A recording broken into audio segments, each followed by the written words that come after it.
नमस्कार साथियों, आज इस वीडियो में हम बात करने वाले हैं महत्वपूर्ण विलोम शब्दों के ऊपर। विलोम शब्द तमाम परीक्षाओं में पूछे जाते हैं, जिनमें कई बार तो ये लगता है, प्रतीत होता है कि विलोम शब्द अध्ययन करने की जरूरत नहीं है, इनके अभ्यास की आवश्यकता नहीं है, पर परीक्षा के टाइम में ये बनते नहीं है, इनमें भ्रम हो जाता है। तो इसलिए इनके भी सतत अभ्यास की आवश्यकता है। तो यहाँ कुछ महत्वपूर्ण विलोम शब्दों की सूची हमने चार्ट के उपलब्ध कराई है, तो इसका आप अध्ययन करेंगे तो आपके लिए अत्यंत लाभकारी होगा। तो आइए देखते हैं, इसमें जो पहला शब्द है अतिवृष्टि। अतिवृष्टि का मतलब है अत्यधिक वर्षा होने से, और इसका विलोम अनावृष्टि यानी वर्षा का ना होना। तो अतिवृष्टि का विलोम अनावृष्टि। अथ का मतलब है प्रारंभ, तो इसका विलोम इति समापन। उसी प्रकार इष्ट जो लाभकारी है, अनिष्ट जो विध्वंसकारी है। फिर उर्वर, उपजाऊ को उर्वर कहते हैं, और इसका विलोम ऊषर हो गया जो अनुपजाऊ है, जिसमें उपजाऊपन नहीं है। उद्धत, उद्धत का मतलब है उदंडता से, उदंड, और इसका विलोम होगा विनीत। इसी प्रकार उग्र, उग्र भी उदंड की श्रेणी में आता है, और इसका विलोम सौम्य होगा। इसी प्रकार एकत्र, एकत्र का मतलब है संग्रहित करना, इकट्ठा करना, और इसका विलोम होगा विकीर्ण, बिखेरना। वही संग्रह का भी मतलब है एकत्र करना, संग्रह का विलोम होगा त्याग। कल ही मैंने पहले ही बताया था, एक वीडियो में, पिछले वीडियो में बताया था कि विलोम शब्द जो है वो संदर्भ के अनुसार बनाए जाते हैं। जैसे हम तत्सम का विलोम तत्सम ही रखते हैं। वहीं इसमें जो है, जैसे अगर राजा के देखें तो राजा का रंक भी होता है विलोम, राजा का रानी भी होता है, और राजा का प्रजा भी होता है। तो ये संदर्भ और परिस्थिति के अनुसार विलोम शब्द निर्धारित होते हैं। तो यहाँ पर जैसे एकत्र का विकीर्ण हो गया, संग्रह का मोक्ष हो गया। फिर ग्रास, ग्रास का मतलब है ग्रहण, और इसका विलोम होगा मोक्ष। फिर अनुमोदन यानी समर्थन, इसका विरोध होगा, इसका विलोम। वहीं आरस्य का, आरस्य का विलोम स्फूर्ति होगा। आसक्त का विरक्त, आसक्त का विलोम विरक्त होगा। वहीं आकुंचन का प्रसारण होगा, और आर्द्र, आर्द्र का शुष्क होगा। आर्द्र का मतलब गीला से है, तो इसका शुष्क होगा। कुसुम का कंटक होगा, कुसुम यानी पुष्प, कंटक यानी कांटा। तो इस तरह से ये कुसुम का कंटक है। फिर इसमें ह्रास, ह्रास का मतलब कम होना, क्षीण होना, और इसका विलोम होगा वृद्धि। फिर खींचना है, खींचना क्रोधित होना, और इसका विलोम होगा रीझना, मोहित होना। वहीं ऊर्ध्व, ऊर्ध्व का मतलब ऊपर से है, ऊपर की ओर, और इसका विलोम है अधः, नीचे। फिर ईद, ईद का मुहर्रम होगा, ईद का विलोम मुहर्रम होगा। वहीं स्याह का सफेद होगा। तो ये फिर क्षीण, कमजोर, जो निर्बल है वो क्षीण, इसका विलोम पुष्ट होगा। वहीं कृपा का कोप होगा, किसी के ऊपर कृपा करना, उसका विलोम होगा कोप करना, क्रोध करना, तो ये कृपा का कोप है। वहीं क्षमा का दंड है, क्षमा कर देना, कोई अपराध किया, कोई गलती की, उसे क्षमा कर देना, और क्षमा का विलोम होगा दंड देना। तो ये फिर जड़, जड़ का विलोम है चेतन, जड़ जिसमें कोई चेतनता नहीं है वो जड़ है, और चेतना जिसमें चैतन्य है, जो महसूस करता है वो चेतन है। वही जंगम, जंगम जो चलायमान होता है। स्थावर जो स्थिर है वो स्थिर, तो इसका विलोम स्थावर होगा। वही पाक, पाक का मतलब पवित्र, और इसका विलोम होगा नापाक, गलत और अपवित्र।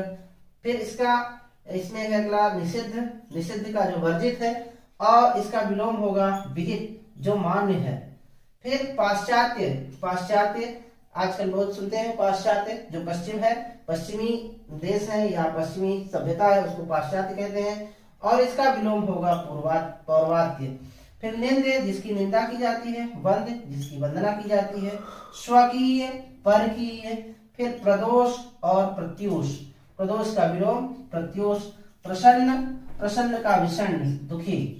तो इस तरह से ये इसका जो है विलोम होगा। इसी प्रकार हम जल्दी से इधर भी देख लेते हैं प्रारब्ध, जो प्रारब्ध वो पहले से लिखा हुआ हो, कहते हैं जो प्रारब्ध में होता है वही प्राप्त होता है। तो प्रारब्ध का पर भरोसा करना, और दूसरा है पौरुष, अपने पौरुष और अपने कर्म पर भरोसा करना, अपने कर्म पर विश्वास करना, उसके आधार पर अपने भाग्य को बदलना। तो ये प्रारब्ध और पौरुष।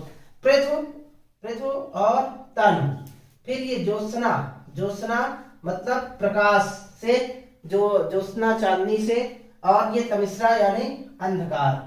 फिर द्रुत यानी शीघ्रता में, द्रुत शीघ्रता में। विलंबित, ये विलंब करना यानी जो है विलंबित, द्रुत और विलंबित।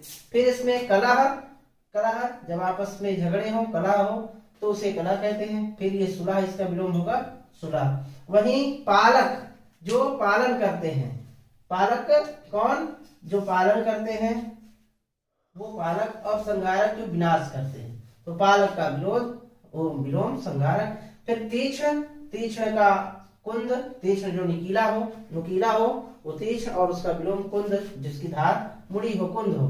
फिर तिमिर, तिमिर का मतलब है अंधकार, और इसका आलोक हो जाएगा प्रकाश। फिर ध्वंस, ध्वंस का मतलब ये विनाश है, और ये इसका विलोम होगा निर्माण। वही सृष्टि, सृष्टि का मतलब है सृजन, और प्रलय, प्रलय का मतलब है संहार, तो ये इसका विलोम। फिर भीर यानी डरपोक, और निर्भीक जो निर्भय हो, जिसमें कोई भय ना हो। फिर समष्टि, जो पूरा सब कुछ जिसमें व्याप्त है, और व्यष्टि व्यक्तिगत, समष्टिगत और व्यष्टिगत, तो ये इसका विलोम होगा। स्त्रैण, जो जिसमें स्त्री जैसे गुण है वो स्त्रैण है, और इसका विलोम पुरुषोचित, पुरुषों का जो गुण है वो पुरुषोचित है। फिर मर्त्य, मर्त्य मरणशील, और अमर जो कभी मरेगा नहीं, जो अमर है, जो सदैव स्थित है, चिरंतन है। फिर इसका यथार्थ, अगला है यथार्थ, तो यथार्थ और इसका विलोम है कल्पित, जो कल्पनाशील है, जो कल्पना के द्वारा सोचा गया है वो कल्पित है, और जो वास्तव में है वो यथार्थ है। फिर सात्विक, सत्व तम रज, इसका विलोम होगा सात्विक का तामसिक। फिर हास है, हास का मतलब हंसना, और इसका विलोम है रुदन। फिर चिरंतन, जो सदैव स्थिर रहे, जो सदैव रहे, शाश्वत रहे, वो चिरंतन है, और जो सदैव न रहे वो तात्कालिक है, इसका विलोम है तात्कालिक। फिर उत्कर्ष, जिसका उत्थान हो वो उत्कर्ष है, उत्थान जो वृद्धि करे वो उत्कर्ष है, और इसका विलोम पतन है। उत्कर्ष का अपकर्ष यानी पतन। फिर है प्रवृत्ति, जो किसी उसमें प्रवृत्ति हो, लगा हुआ हो, वो प्रवृत्ति है। और निवृत्ति, जो उसको जो है उससे छूटा हो, निवृत्त हो, तो ये इसका जो है प्रवृत्ति का विलोम निवृत्ति होगा। तो इस तरह से ये जो है सेलेक्टेड कुछ शब्द हैं जिनके विलोम आपको यहाँ पर सूची के रूप में तैयार कराए गए हैं। तो इसका आप जो है अपने नोट्स में इसकी सूची बना के और इसका अभ्यास करेंगे, और ऐसे ही कुछ शब्दों की सूची आप स्वयं भी बनाएंगे, और आगे के वीडियोस में मैं आपको इसकी कुछ और सूचियां उपलब्ध कराऊंगा जो कि आपके लिए अत्यंत